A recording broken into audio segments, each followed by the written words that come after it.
Salut à tous, bienvenue sur l'atelier d'Adrien. Aujourd'hui on se retrouve pour une nouvelle vidéo Miam Écologie. On va fixer tous les problèmes qu'on a vus dans la dernière vidéo sur la fourmilière. Si vous ne l'avez pas vu, je vous invite à aller la voir. Donc on avait référencé quelques soucis qu'on va régler maintenant. Donc on va y faire un système de couvercle tout simplement. C'est surtout pour éviter donc d'avoir de l'huile de paraffine qui coule sur le côté vu qu'elle va être en horizontale. Et aussi éviter que les chats viennent les embêter tout simplement. Comme ça, on sera un petit peu tranquille. Je vais aussi fixer le problème qu'on a ici, donc avec un peu l'eau qui fait partir la peinture et qui fait un peu une sorte de moisissure, donc c'est pas fou. On va régler ça. On va régler l'accès ici aussi, puisque là, les fourmis n'arrêtent pas d'y aller à l'intérieur. Elles se noient. Quand il n'y a plus d'eau, elles commencent à creuser, puisque là, il n'y a pas de béton cellulaire. Donc là, c'est pas bon. Et tout ça, on va le faire avec vous aujourd'hui. J'ai préparé déjà plein de trucs qui va me falloir. Déjà, la peinture. Vous vous souvenez, la peinture qu'on a utilisée, ça fait plus d'un mois que je l'ai. Elle est enfermée dans du cellophane et elle est toujours bonne, elle est toujours liquide. Donc ça va être parfait. J'ai préparé avec du polystyrène expansé des petites plaques. Alors une qui va finir en fait ici, tout simplement. Donc qui va faire un isolant par rapport au mur et qui ensuite elle sera donc recouverte de mortier-colle et de peinture, et une autre partie qui va être en fait posée au-dessus avec un trou dans lequel il y aura un tuyau, et c'est là donc qu'on mettra l'eau, et donc ça va boucher entièrement et il y aura de mortier-colle tout autour. Alors je les ai préparés à l'avance, comme ça j'ai peint également les rebords en jaune, c'est les rebords qui vont être contre la vitre, donc le reste je vais pouvoir le peindre et le faire avec vous.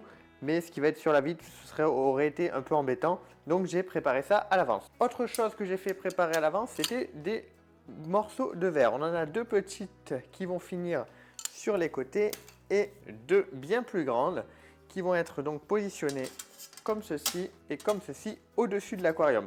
Je vais les siliconer. Donc ensuite on a les deux petites là. Et c'est là-dessus que je vais pouvoir mettre l'huile de paraffine et donc éviter qu'elle s'échappe. Pour le centre, après, on verra de faire un sort de petit cadre en bois et on va utiliser ceci, c'est de la moustiquaire en aluminium que je vais utiliser pour faire un petit couvercle grillagé pour tout simplement, comme je l'ai dit, avoir de l'aération mais aussi éviter que les chats viennent les embêter. Autre chose pour l'instant, les fourmis, clairement, j'ai l'impression qu'elles n'aiment pas le silicone puisque partout où il y a du silicone, là-haut, partout où il y en a, c'est là où elles décident de mettre leur détritus, de le poser dessus. Donc je me dis que pour éviter qu'elles utilisent tout simplement ces rebords et ces rebords comme poubelle, je vais également mettre une couche de mortier-colle par-dessus le joint comme j'ai fait donc à l'intérieur, tout simplement pour qu'elles ne soient plus en contact avec le silicone et peut-être qu'elles vont arrêter d'utiliser tout le contour de leur cage comme une poubelle. Voilà, j'ai mis une couche de mortier-colle à l'arrière et je vais pouvoir tout simplement le plaquer. C'est posé et plaqué. Maintenant, je m'attaque au petit couvercle que l'on va mettre donc au-dessus. Voilà, les deux parties sont installées. Donc maintenant, je vais pouvoir y passer le mortier-colle.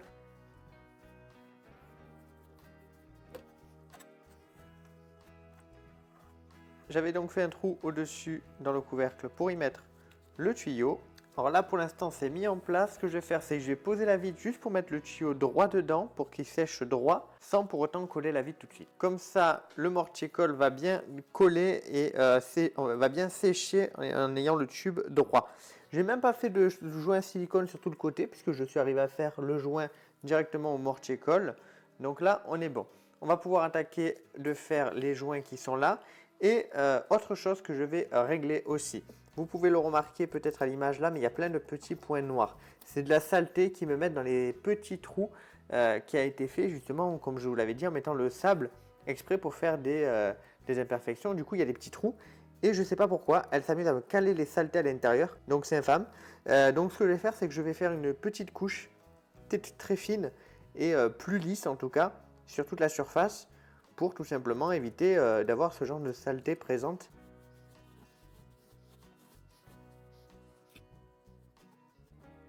Voilà qui est fait. Donc là, on a fait tous les contours comme je vous l'avais dit. On a fait le dessus avec le tuyau, le côté. On a refait aussi ici, là, les joints. J'ai même fait la longueur des joints là sur les côtés.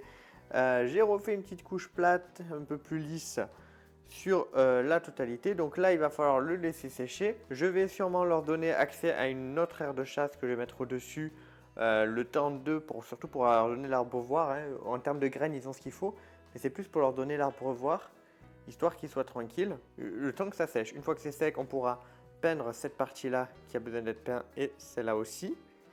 Et aussi le dessus. Et enfin, installer la petite vitre sur le dessus. Ok, alors tout a été fait. Je vous ai épargné le côté peinture. J'ai mis de l'enduit même sur les joints. J'ai peint ici, donc on a notre plaque de plexi ici également. J'ai rétréci un petit peu le tuyau. Alors, autre chose que j'ai fait avec le tuyau aussi, c'est que je l'ai monté. Donc, je l'ai tiré pour vraiment qu'il y ait un tout petit bout qui rentre dans le trou. Pourquoi? Tout simplement parce que quand il était au fond, en fait, l'eau montait. Et au bout d'un moment, donc l'air était en haut et il ne pouvait pas rentrer dans le tuyau.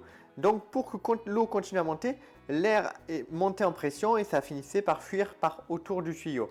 Donc, du coup, là, le tuyau dépasse à peine, juste assez pour rentrer et l'air arrivera à s'échapper par le tuyau. Maintenant que l'enduit colle a été mis partout et que tout est peint, on va pouvoir commencer. Alors faites pas attention à ces petits scotch, ils vont me servir pour plus tard. On va récupérer une donc des vitres que j'ai percées tout simplement, j'ai fait un petit trou pour pouvoir y mettre le tuyau. Si le tuyau, comme ici par exemple, galère un peu, on a un petit chalumeau, on va le chauffer un peu et ça va rentrer bien plus vite. Mais avant ça, il va falloir y mettre dessus le mastic colle. Donc là on va mettre un mastic colle transparent. Tout simplement un truc universel, ça suffira largement pour tenir les vitres ici. Donc avant de le mettre, on a nettoyé, on nettoie et on gratte un petit peu s'il y a des petites imperfections. Hein. Nous en ayant fait de la peinture et de l'enduit, forcément il y a des petits morceaux dessus. Donc on gratte et on nettoie avant de mettre notre mastic. Alors petite astuce, moi je mets une vis à l'intérieur tout simplement parce que même si on met un bouchon, ici ça va toujours finir par sécher. Donc moi je mets une vis au fond, ce qui me permet de pouvoir le retirer facilement. Et donc le morceau dur est venu avec la vis et le reste est bon. Donc pas besoin de la faire trop épaisse vu que quand on va mettre la plaque, ça va bien l'écraser et l'étaler. Mais pas trop fin non plus, parce qu'on veut quand même qu'il y en ait. On va chauffer un petit peu le tuyau comme je vous disais, ce qui me permet de le rentrer facilement. Et c'est parti, on le met en place.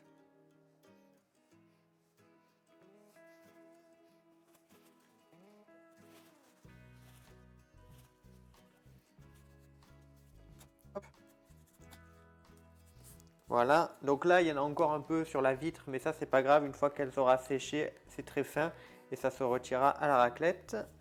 Alors là c'est mis, maintenant je vais voir d'étaler légèrement le joint en dessous. Alors une fois que celle-là est mise, logiquement on va devoir mettre la deuxième grande et ensuite les deux petites, puisque clairement je ne pourrai pas mettre les petites si j'ai pas les grandes pour les tenir. Mais comme je ne suis pas sûr que ça ait été coupé parfaitement droit et parfaitement impeccable. Donc, ce que je vais faire, c'est que je vais mettre la colle partout, poser la grande, poser les petites en même temps et essayer de tout caler pour être sûr qu'on est bon avant de complètement fixer le tout avec du scotch. En parlant de scotch, je vais donc me préparer des petits morceaux. Cette plaque a aussi été percée puisque là, on a, je rappelle, le tuyau de sortie. Donc, il ne va pas aller directement dedans, mais c'est pour plus tard. Quand je ferai une sortie, j'aurai plus qu'à rentrer le tuyau dedans, le fixer à celui-ci et donc on aura la sortie possible. Ok, alors voilà pour que les plaques restent fixées entre elles, j'ai mis des serre-joints. Donc vous en faites pas, évidemment il y aura pas mal de silicone en dessous et au-dessus des serre-joints. Mais ça, je pourrai les racler ensuite avec une petite spatule.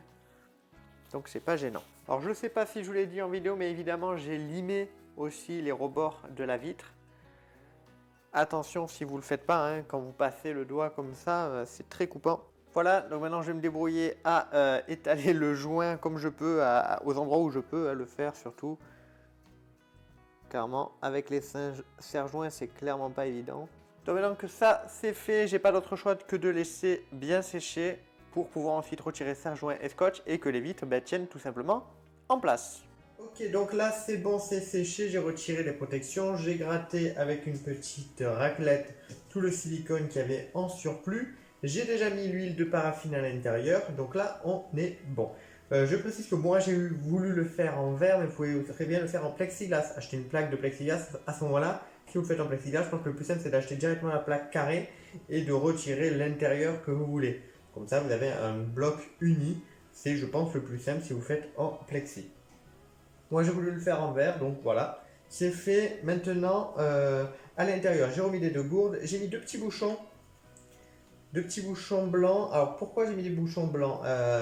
Quelqu'un me l'avait rappelé en commentaire, mais il est vrai que bon, les fourmis, je sais pas pourquoi, quand on leur met un bouchon, elles aiment mettre tout leur détritus dedans. Elles aiment le remplir.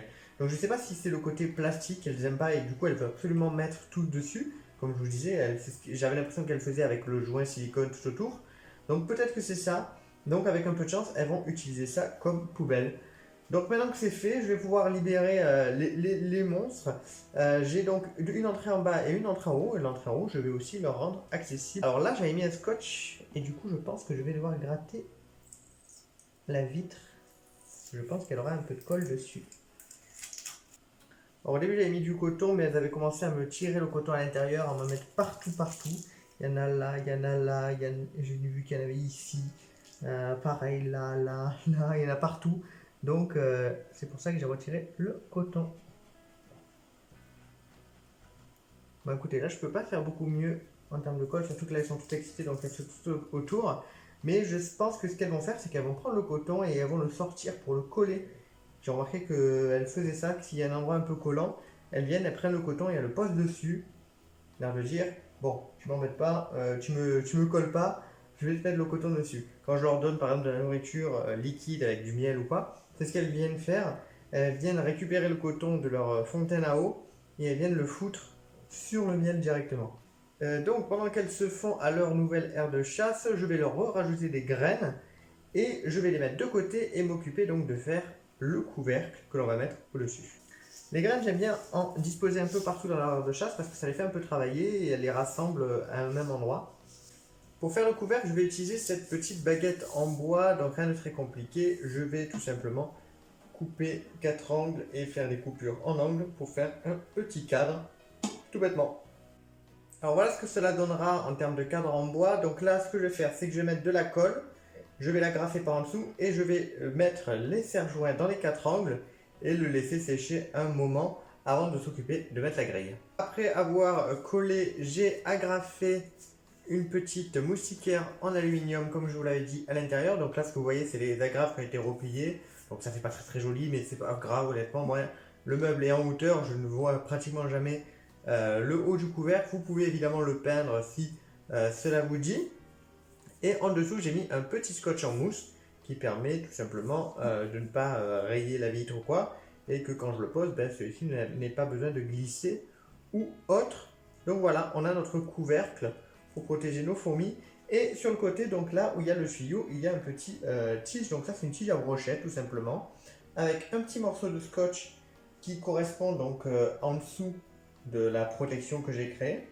Et en fait quand je le mets au fond et que je le retire, il me permet de voir le niveau de l'eau tout simplement. Voilà, c'est pour avoir le niveau de l'eau et pouvoir en remettre au besoin. Donc là les fourmis ont commencé à faire des tas à différents endroits. Alors assez amusant, elles sortent le coton qu'elles avaient coincé à l'intérieur pour le mettre sur la colle qu'il y a sur la vitre à cause du scotch. Donc de temps en temps je peux retirer le coton. Donc peut-être à force il n'y aura plus du tout de coton à l'intérieur de leur galerie. Là on a donc je l'espère une fourmilière qui va être en place et efficace et que j'aurai pas besoin de revenir dessus. Autre petite chose importante, donc vous vous en doutez, peut-être pas, mais cette année il n'y aura pas de diapose pour ces fourmis là, donc pas de mise au froid pour l'hiver, tout simplement parce que le bac est beaucoup trop grand et je n'ai pas déménagé comme prévu cet été, ce sera l'été prochain. Donc l'été prochain je pourrai le placer dans un grenier ou dans une cave. Là je ne peux pas et bon et clairement ça rentre pas dans le frigo, donc on va faire une année sans diapose. C'est pas trop grave tant qu'on n'en fait pas trop régulièrement, une fois comme ça, c'est pas très important non plus. J'espère que la vidéo vous aura plu. En tout cas, merci de l'avoir regardé. N'hésitez pas à me dire ce que vous avez passé dans les commentaires. N'hésitez pas à rejoindre le Discord, tout simplement, dans la description également pour communiquer avec nous, communiquer avec la communauté. C'est toujours sympathique, il y a des salons d'entraide, etc. Et n'hésitez pas aussi, en dessous dans la description, il y a un lien vers un Utip. Vous pouvez me soutenir soit financièrement, soit directement en regardant des petites publicités. Voilà, c'est pas grand chose, mais moi personnellement ça me soutient énormément. Merci à vous, je vous dis à très vite, bye bye tout le monde.